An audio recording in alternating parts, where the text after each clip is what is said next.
Hey everybody, welcome back to Video Game Mess. So today I got a fun and exciting video for you guys today, and one that I've been keeping track of for like the last year and a half on the channel. That is Doom 32X Resurrection, because I honestly think this is one of the best new ways to play Doom, and honestly the way the developers and modders keep getting more and more performance out of the 32X is nothing short of staggering. Compared to the release version of Doom on the 32X, Doom 32X Resurrection feels completely night and day different, like they aren't even the same games. And as of 24 hours ago, it got updated to 3.5 status, bringing in a ton of improvements, changes, and performance fixes that I will go over later on in the video. Before I get too far involved though, do me a huge favor, go down below, hit like and subscribe, and ring that notification bell. Definitely helps me out. And if you feel so inclined and want to support the channel, I got a Patreon link down below as well. But honestly, it's stuff like this that makes me think this is why retro gaming is making a comeback. And I totally know what you're thinking. You play a ton of retro games, but more and more people are actually getting into them, as kind of modern games end up disappointing a lot of their audiences. People keep going back to retro as kind of a warm blanket, just to kind of wrap themselves in to remember when games just kind of hit a completely different way. And it's not like Doom 32X Resurrection was in any way, shape, or form a bad release last time we talked about it, but honestly 3.5 seems to get even more performance out of the 32X, which is absolutely insane, because developments like Doom 32X Resurrection show just how much more horsepower the 32X actually has compared to what developers thought it did back in the day, and that is not at all surprising. And I don't mean this as a dig against the developers that worked on the 32X back in the 90s, or as a dig in developers today. It's not like people somehow got better at developing code. What happened was, in the intervening years, people were able to research the hardware and learn more of its intricacies. Because think of it this way, the 32X was only on the market for what seemed to be a short time, so it's not like developers had a ton of time to kind of get used to the tips and tricks that would lead to better 32X performance. But of course, it's been decades since the 32X left the market, and fan developers, ROM hackers, and researchers can go in and better understand it. So you'll see here some of the changes. I will leave a link in the description below, but optimizing the memory usage and general performance definitely is the key addition, at least in my opinion, for this new update. And it's not like the old version ran poorly, but this one here absolutely has a frame rate that you would never expect out of the 32X. Because if you did play the 32X version back in the day, you would remember that game could definitely get closer to seconds per frame than frames per second, depending on what was going on. Here, it is an absolutely smooth experience from start to finish, and again, I just love this version of the game, and it really does make me happy to see it running this well. As we go into a more open area here, yes, there's not many actual enemies to shoot, but it is one of those things. The movement, the head bobbing, everything else just feels so natural and very similar to the PC release of the game. And before you leave the comment down below and say, but Video Game Esoterica, there's so many ways to play the original Doom, all of which have enhancements. I totally understand that. But my answer to that statement is always, options are good. The more ways we have to play these classic games, the better, and getting these improvements in Doom 32X Resurrection are definitely going to make a big difference. Additionally, there's some line of sight checks for splash damage to improve the accuracy, as well as disabling multi-core monster vision for demos, just to kind of improve the performance, and some render improvements as well. So you're not only going to get a better running Doom 32X, you're going to get a prettier looking Doom 32X as well. And originally, the color palettes here were slightly off, so they have tweaked those to closely match the original version of the game. That way you're getting the closest vibe of what the original Doom would be. Because of course every piece of hardware is going to have different actual rendering on board, and it's going to have a slightly different color profile. So when you think of Doom and you think of what the Doom colors would be, Doom 32X Resurrection at 3.5 status is now going to be way closer in the colorways to what the original Doom would be. And that again just shows the dedication of the developers to try to make this thing every bit as good as Doom on PC. And I can't stress enough, if you weren't around when Doom came out, it was basically life as far as kids wanting to play games, and even adults. Basically everyone in my class had a copy of Doom, or borrowed somebody else's copy of Doom so they could play it on their PC if they had one. It was just that big of a cultural moment, and even in 2026, this absolutely still hits the same way it did back in the 90s. Let's do a soundtrack sample so you can hear the overall audio quality of Doom 32X Resurrection. I'll be back to show you more of the game and talk more about the improvements.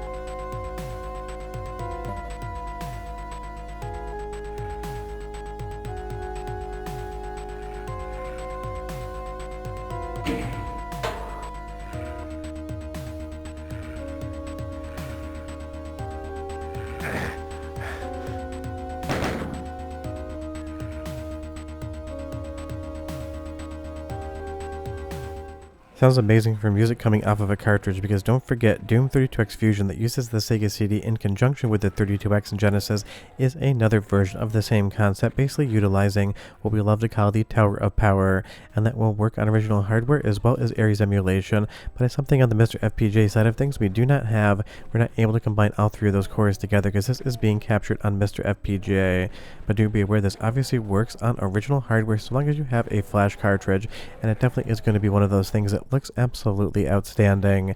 And they've even played around with some of the color maps and dithering so that it looks even better on a CRT television, because as good as this looks coming out of an HDMI signal on MiSTer FPGA, playing on a CRT or PVM, it's just chef's kiss levels of good. Now going over some more of the changes, here you're going to see that there's alternate sounds for some of the switches, as well as restoring the frame rate cap slider, and just basically kind of tweaking the game here and there. It even has the same intro as the PlayStation 1 and Sega Saturn version now, compared to the actual 32X version.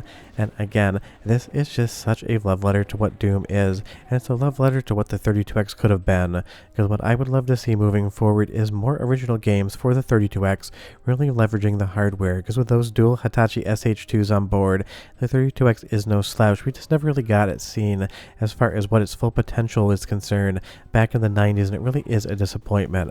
I'm not saying the 32X is an amazing piece of hardware, I'm just saying it has a lot more capabilities on board than any developer ever really showed us back in the 90s. And that's a trend we're seeing basically across all retro gaming hardware. There is brand new SDKs for the Sega Genesis that really allow you to get more performance out of it, and we've seen stuff like Eartheon just push the actual Sega Genesis to its absolute bleeding edge.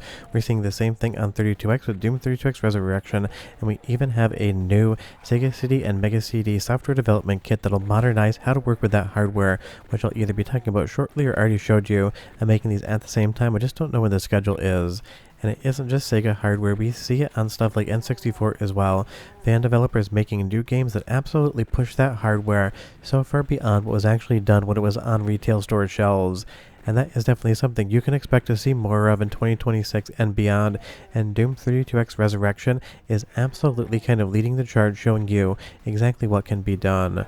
But imagine a future in which you have some brand new 3D platformers or other games leveraging the relatively decent 3D performance of the 32X, maybe even in conjunction with the Sega CD, because I really feel like back in the day, maybe only about 50 to 60% of the 32X's horsepower was absolutely tapped as far as developers were concerned, and now today with so many different tricks and coding, so many different efficiency gains, and more modern software development environments, you really have a recipe for really talented people to go in and do stuff with this hardware you've never seen before.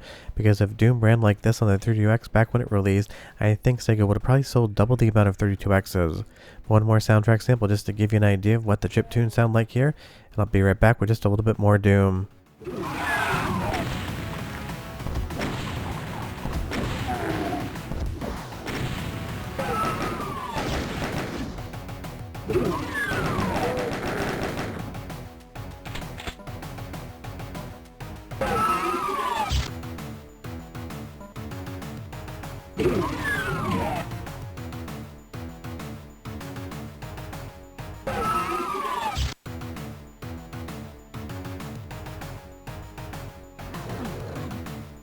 I mean, it's absolutely iconic music versions on the 32X that sound basically the same, but slightly different all at the same time.